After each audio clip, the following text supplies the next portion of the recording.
Twitch has been on a steady decline for the past 2 years, and they have no idea how to fix it. They are potentially losing hundreds of millions of dollars per year. They're not potentially losing hundreds of millions of dollars.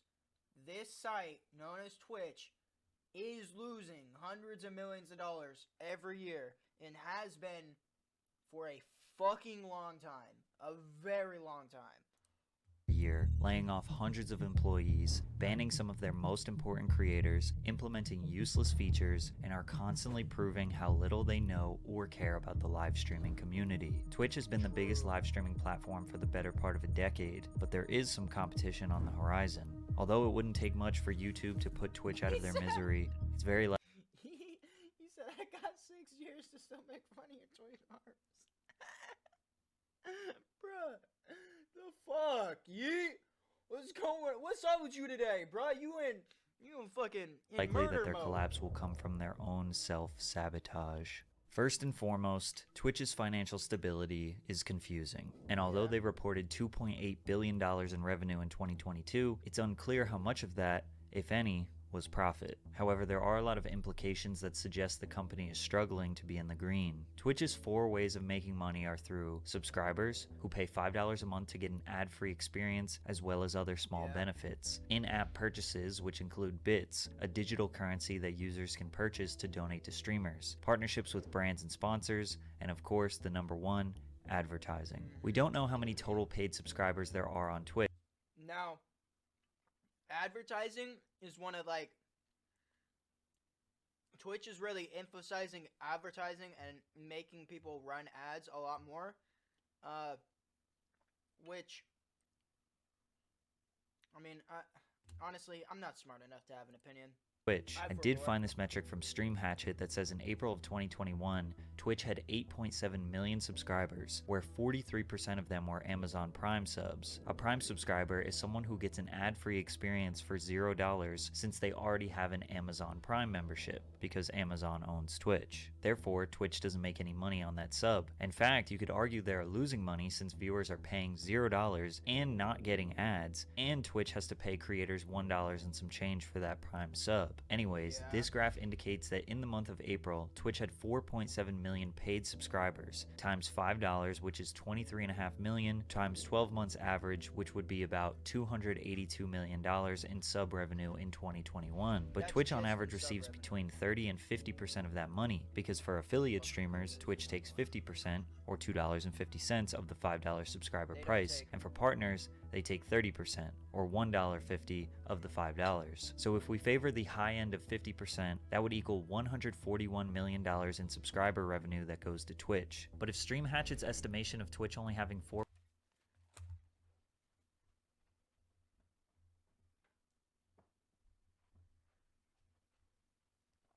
There. Much better. I was like, something's off, dude. It was way too bright in the room. Way too bright. Where'd my Coca-Cola go? Oh, that's my soda.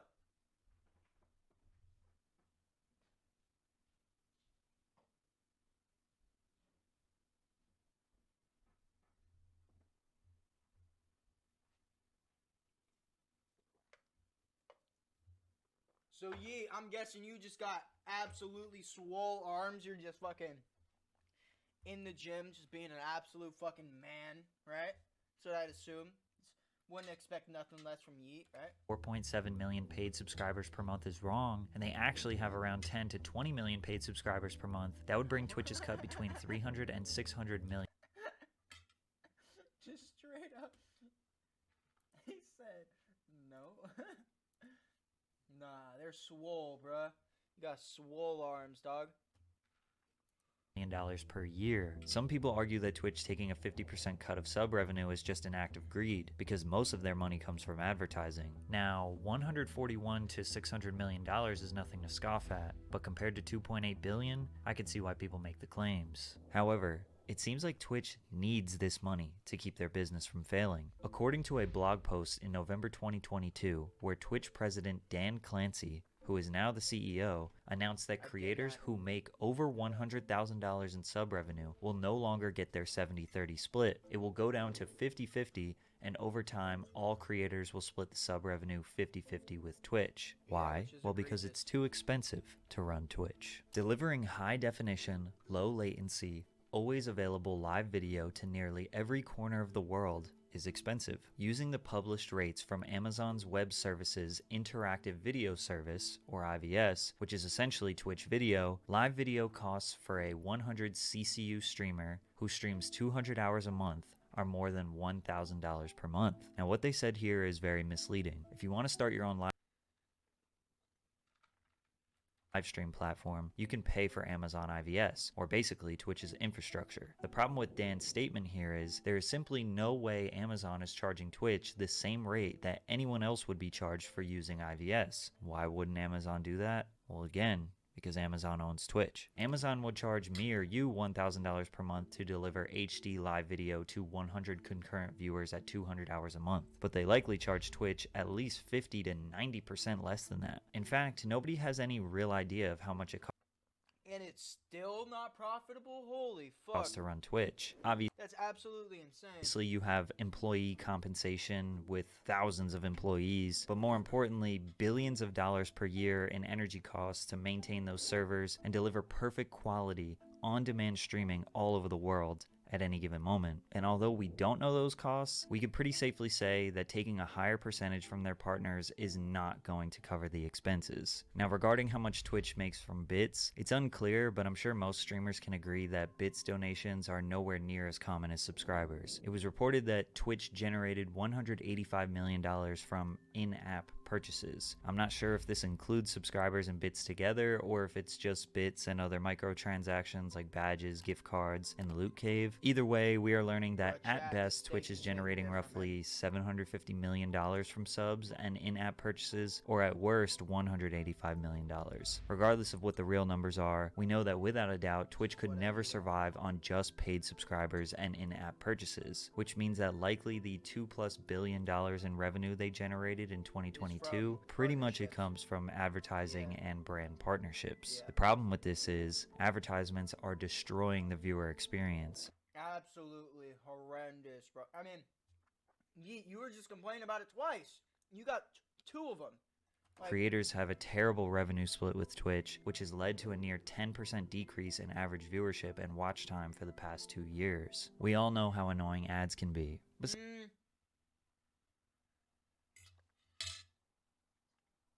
sec.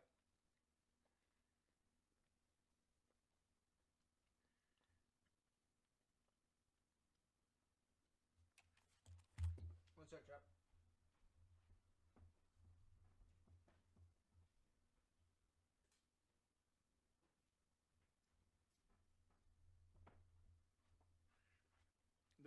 I feel like the reason why the viewership has gone down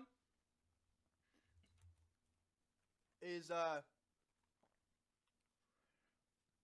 mean, partly because the pandemic ended, right? So everyone was in lockdown, and they talked about it, all the inflated numbers and everything has to, what goes up must come back down. So the pendulum swung all the way up with all the viewers. I had to come, swinging back to make everything right. So besides when I do them, because today's video is sponsored by Aura. Have you ever Googled your name and seen yourself on one of those strange sites that has... No, I've not. And the fact that you do is kind of weird.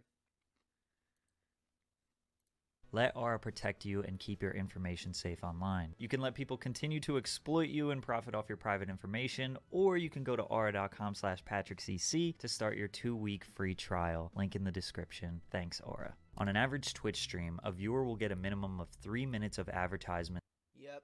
And the reason because of this, let me explain why.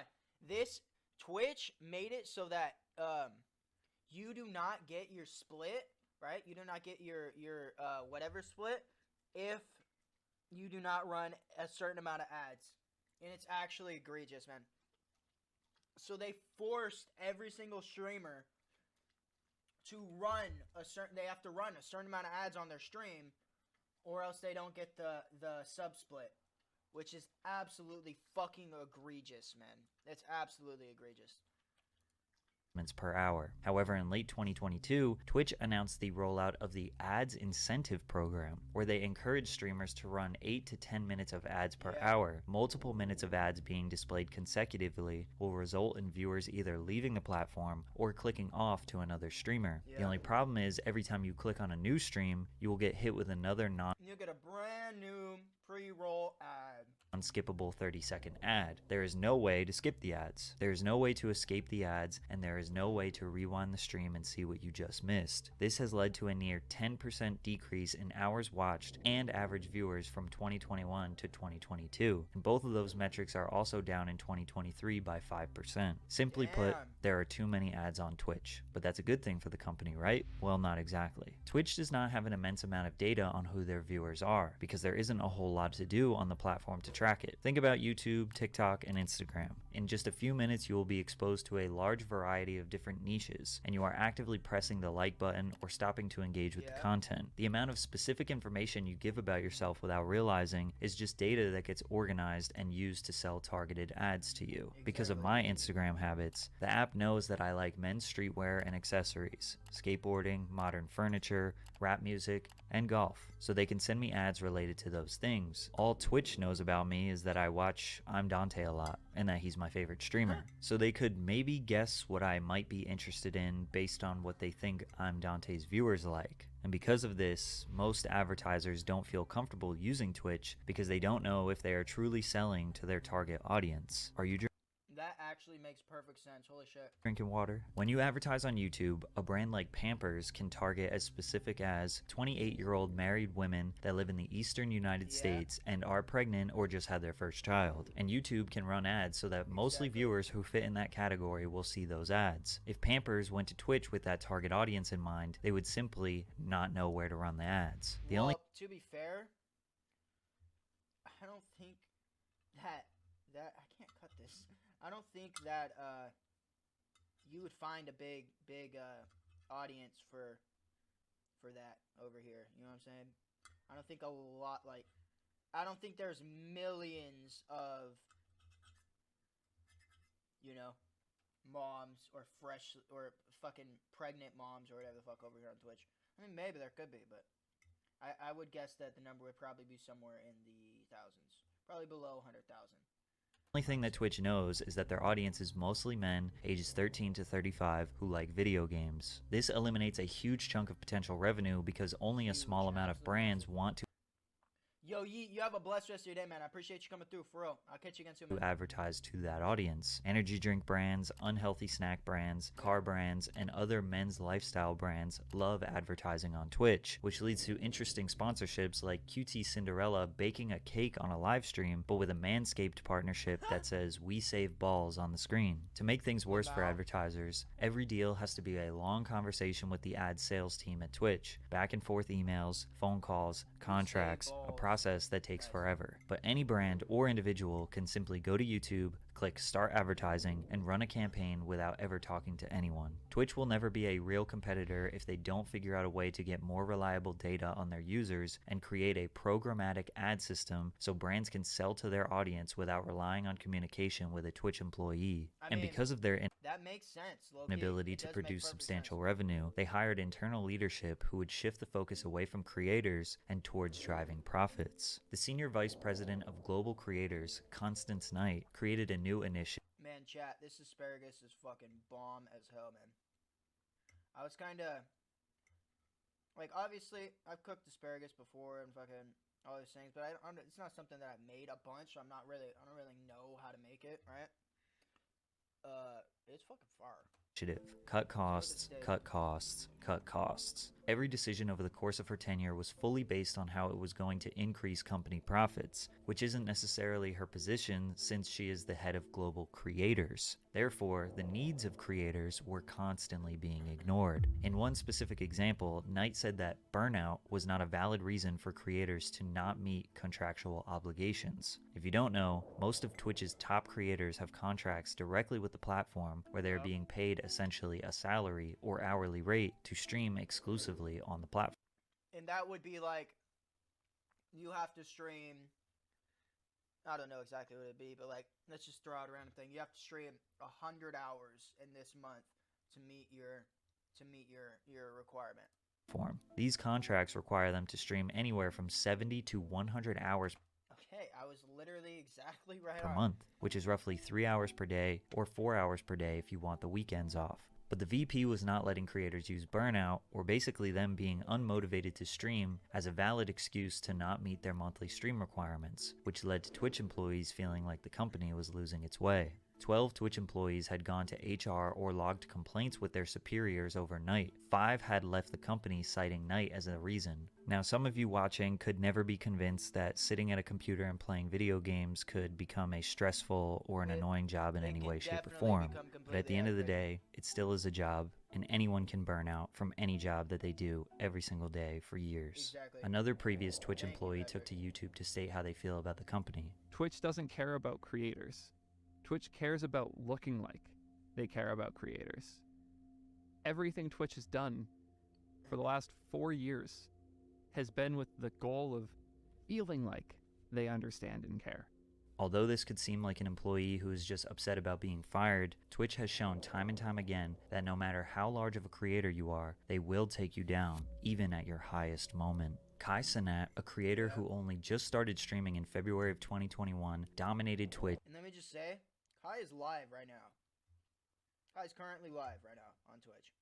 In all of 2022, he reached the very rare milestone of 100,000 subscribers, which made him the #1 most subscribed creator at that time. This prompted him to do a subathon, which was a 24/7, 28-day-long non-stop stream in February 2023 to try and break the record for earning the most subscribers on Twitch in a single month. That record was previously held by Ludwig at 283,000. Not only did Kai break it, he demolished it, peaking at 306,621 all-time subscribers. It was reported that he earned Twitch $10 million, while Kai only received a $2 million payout. These numbers were false, and Kai did not appreciate the narrative.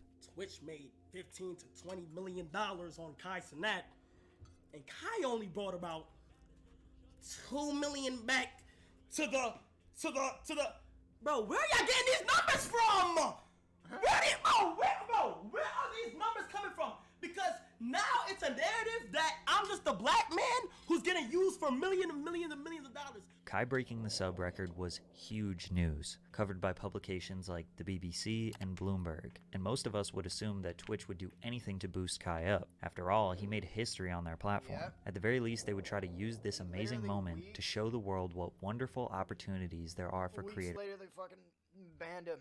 On Twitch. They could squeeze out more press with Kai and do campaigns to get more people or brands interested in live streaming. But no, instead, they sent him a $100 pair of sneakers and banned him from their platform. They did do that. It better be a contract in there.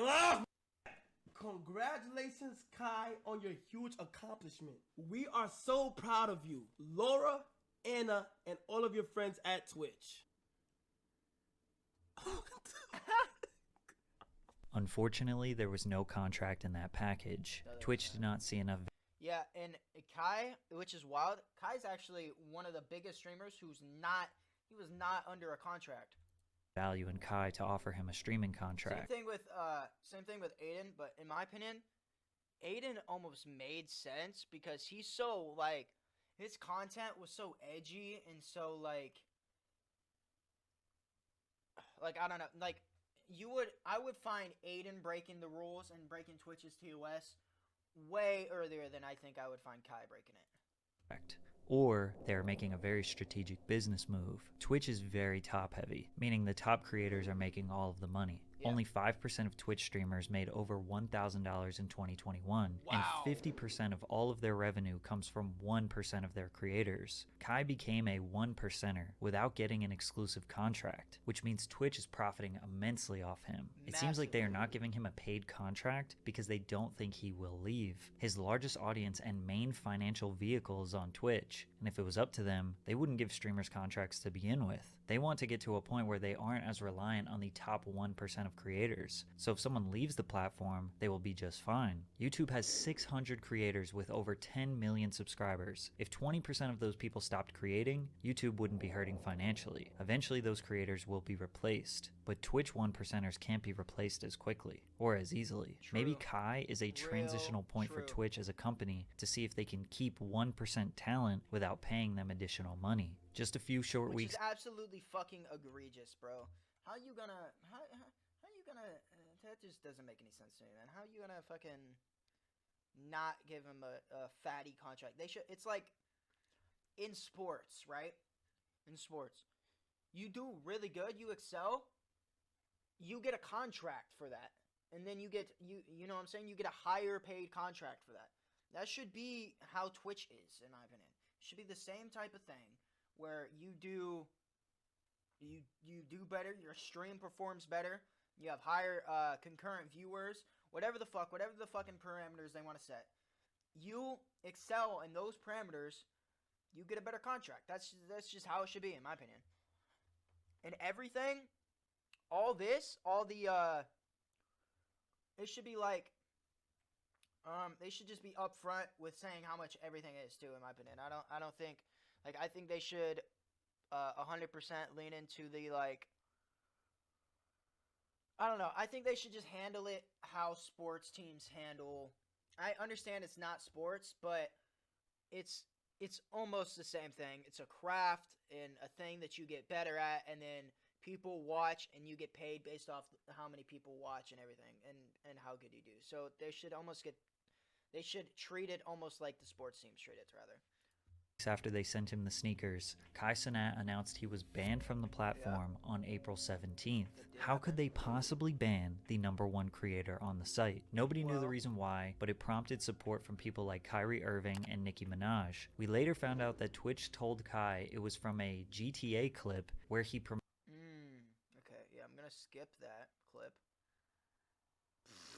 Yeah, so that's the pools and hot tubs. Okay. Dude, it's so wild how, like, I don't want to watch any of this, right? Yeah, Doc's still banned too. It's just crazy, man. They never told him why. Sadly, Kai's ban is just one of an extremely long list of incredibly stupid bans that Twitch has given out. Going to be Aiden obviously got banned. I don't know. Is Kick gonna...